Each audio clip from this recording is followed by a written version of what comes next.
કેશોદના શેરગઢ ગામે નદીમાં ડૂબી જતા યુવાનનું મોત નીપજ્યું. કેશોદ શહેરના શેરગઢ ગામે ગઢમાં રહેતા મનુભાઈ કનુભાઈ દયાતર ઉંમર વર્ષ 42 કુદરતી હાજતે ગામના પાદરમાં પસાર થતી નદી કિનારે ગયા હોય ત્યારે અકસ્માતની રીતે પડી જતા ડૂબી જવાથી મોત નીપજ્યું હોવાની પ્રાથમિક માહિતી મળતા જાણવા મળ્યું હતું કે કેશોદના શેરગઢ ગામના મૃતક મનુભાઈ કનુભાઈ દયાતર માનસિક રીતે અસ્વસ્થ હોવાનું પણ બહાર આવ્યું છે. કેશોદના શેરગઢ ગામના તરવૈયા યુવાનો અને ગામવાસીઓ દ્વારા મૃતક મનુભાઈ કનુભાઈ દયાતરનો મૃતદેહ બહાર કાઢી પોસ્ટમોર્ટમ માટે Keshod sub district civil hospital ખાતે ખસેડવામાં આવ્યો છે.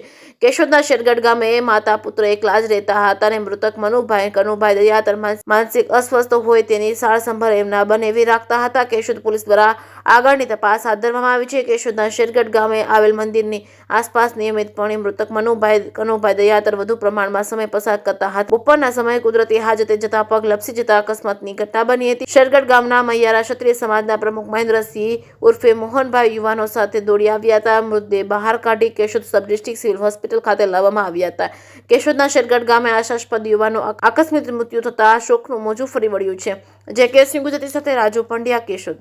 આજરોજ બપોરે 1 વાગ્યા આસપાસ મનાભાઈ દયાતર જે માનસિક અસ્થિર હોય અને જે બાથરૂમમાં નદીએ જયેલા હોય અને તેમનો પગ લપસી જતા આવું પરિવારજનો દ્વારા જણાવેલ હોય અને તેમને 108 અર્થે 108માં અમે દવાખાને લઈ આવેલ હોય અને ત્યાં હાજર તબીબે જેમને મૃત જાહેર કરેલ હોય અને તપાસમાં આગળ જે હોય તે.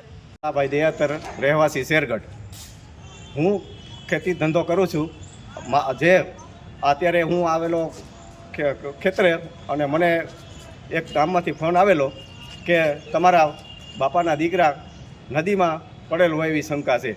ત્યાંથી હું દોડી હું તથા એના બનેવી ભરતભાઈ બંને અમે આવ્યા, જોયું તા મોનાભાઈ નદીમાં પાણીમાં ઊંધા પડેલા હતા.